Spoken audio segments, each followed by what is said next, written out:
Good morning, students. Today we study our chapter number 5, separation of substance, mentioned in your science book. So, students, in our previous video we study about different method of separation in solid separation, insoluble solid from liquid. So, students, today we study about separation of soluble solid from liquid. In this separation we study about two techniques. First is evaporation and second is distillation. So students, first start with evaporation. Evaporation is a process of converting a liquid into its vapor form by heating its boiling point is called evaporation. अब क्या कह रहे हैं, आप एक liquid को convert करते हैं वेपर में, मतलब लिक्विड को, पानी को, किसी भी लिक्विड सब्सटेंस को वेपर भाप में कन्वर्ट करते हैं। किसी कैसे, या तो उसको गर्म करके बिलो इट्स बॉइलिंग पॉइंट, जितना उसका उबालने वाला हिस्सा होता है उससे कम हीट करके आप उसको एवोपरेशन भाप में बना सकते हैं, एवोपरेशन कर सकते हैं। In this method mixture is heated. अभी देखिए, अब जब आप किसी पानी को भाप बनाएंगे तो क्या होगा, उसके लिए आप किसी चीज़ को गर्म करना पड़ेगा, उस मिक्सचर को, सब्सटेंस को गर्म करना पड़ेगा। तब यही कह रही है, इस मेथड में जो मिक्सचर है वो हीटेड होना चाहिए, गर्म होना चाहिए। अब गर्म करेंगे उस चीज़ को। The liquid part of mixture evaporates leaving the solid part behind. अब क्या कह रहे हैं, अगर मिक्सचर में सॉलिड और लिक्विड दोनों है तो क्या होगा, जब आप उस लिक्विड को गर्म करेंगे तो जो लिक्विड वाला हिस्सा पानी तो भाप बनकर उड़ जाएगा, तो क्या रह जाएगा पीछे, आपका जो सॉलिड सब्सटेंस है वो पीछे ही रह जाएगा। ठीक है। Then this evaporation technique use to obtain salt from seas water. तो अब इस एवेपोरेशन टेक्निक का इस्तेमाल कहाँ किया जाता है, मतलब कैसे सॉलिड और लिक्विड को, सोल्यूबल सॉलिड को लिक्विड से अलग किया जा सकता है। तो इस मेनली इस एवेपोरेशन टेक्निक का इस्तेमाल किया जाता है साल्ट, नमक को सी वाटर, जो खारा पानी ओशन से है, ओशन से साल्ट को ऑब्टेन करने के लिए इस्तेमाल किया जाता है। टू ऑब्टेन साल्ट, अब जो ऑब्टेन साल्ट करने के लिए कौन कौन से मतलब स्टेप्स है वो जो इन्वॉल्व होते हैं वो आप पढ़ेंगे। अब first, sea water collected in shallow ponds and allowed to stand. अब जो सी वाटर नमक का पानी जो होता है उसको सैलो पॉन्ड, खाली जो पॉन्ड होता है उसके अंदर इकट्ठा करा जाएगा और उसको फिर वहाँ पे थोड़ी देर के लिए छोड़ दिया जाएगा, ठीक, खड़े रहने के लिए। ठीक है। उसके बाद क्या किया जाएगा, ग्रेजुअली वाटर एवापोरेट्स। अब देखिए, जो पॉन्ड है वो सन के पॉन्ड तो आपको पता है नेचुरली होता है, कुछ मैन मेड होता है। अब जो मैन मेड पॉन्ड बना रहे हैं उसको क्या करेंगे, उसको कुछ दिन के लिए रख देंगे ऐसे ही। अब जैसे जैसे गर्मी बढ़ेगी तो सन की जो हीट से वो क्या होगा, पानी एवोपरेट होने लग जाएगा, भाप बनने लग जाएगा। फिर जिस दिन जब पानी पूरी तरह एवोपरेट हो जाएगा due to wind and heat of sun, किसकी वजह से, हवा और सन की गर्मी की, सूरज की गर्मी की वजह से जब पानी पूरी तरह एवोपरेट भाप बन जाएगा तो क्या होगा, salt is left in pond. जो पॉन्ड है उसमें क्या है, सिर्फ नमक ही बच जाएगा। ठीक है। Then this salt further purified to make it fit for consumption. तो अभी जो साल्ट बच गया है उसको आगे और इस्तेमाल करने के लिए, कंजप्शन के लिए, प्योरीफाई करने के लिए भेज दिया जाता है। ठीक है स्टूडेंट्स। तो एवापोरेशन का सिंपल से इतना ही काम होता है कि ये क्या करता है, सॉलिड को लिक्विड से अलग करता है। कैसे, बाय हीटिंग इट, किसी भी चीज़ को गर्म करके। ठीक है। तो गर्म करेंगे तो क्या होगा, लिक्विड पार्ट है वो एवापोरेट हो जाएगा और सॉलिड पार्ट है यहीं रह जाएगा। ठीक है। नेक्स्ट है आपका एवापोरेशन के बाद स्टूडेंट्स डिस्टिलेशन। डिस्टिलेशन में क्या होगा students, to recover pure liquid from a mixture, this process of distillation use. अब ये क्या कहा था हमने, एवापोरेशन पढ़ा था कि फर्दर प्योरीफाई के लिए हम उसको भेज देंगे साल्ट को।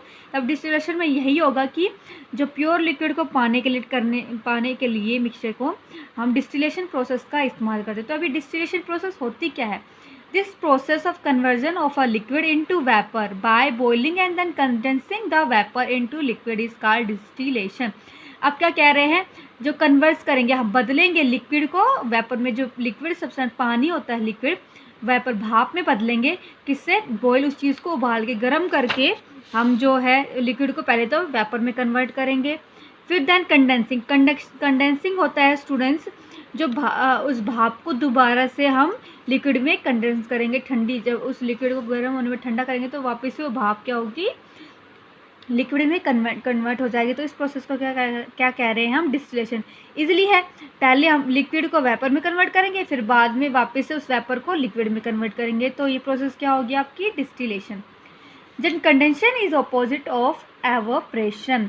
जो कंडेंसेशन है इजीली आप कह सकते हैं एवोप्रेशन का उल्टा है। एवोप्रेशन में क्या होता है, लिक्विड भाप में बदल रहा था। कंडेंसेशन में क्या होगा, भाप है वो लिक्विड में बदलेगी। इजी है। It take place only when water vapour heats a cold surface. और जो डिस्टिलेशन तभी होगी जब ये आपका वाटर वेपर है, भाप है, एक ठंडे सरफेस से, ठंडी चीज़ों से जाकर टकराएगी। अब देखिए भाप है, थोड़ी सी जो आप पानी से भाप निकालते हो, भाप थोड़ी सी गर्म होती है और वो गर्म भाप किसी ठंडी चीज़ से टकराएगी तभी तो वापस पानी में बदलेगी, कूल होगी, उसका टेम्परेचर लो आएगा। देन आप डिस्टिलेशन है का इस्तेमाल किस लिए कर रहे हैं, तो student distillation use to separate two miscible liquid having different boiling point और वेपर प्रेशर।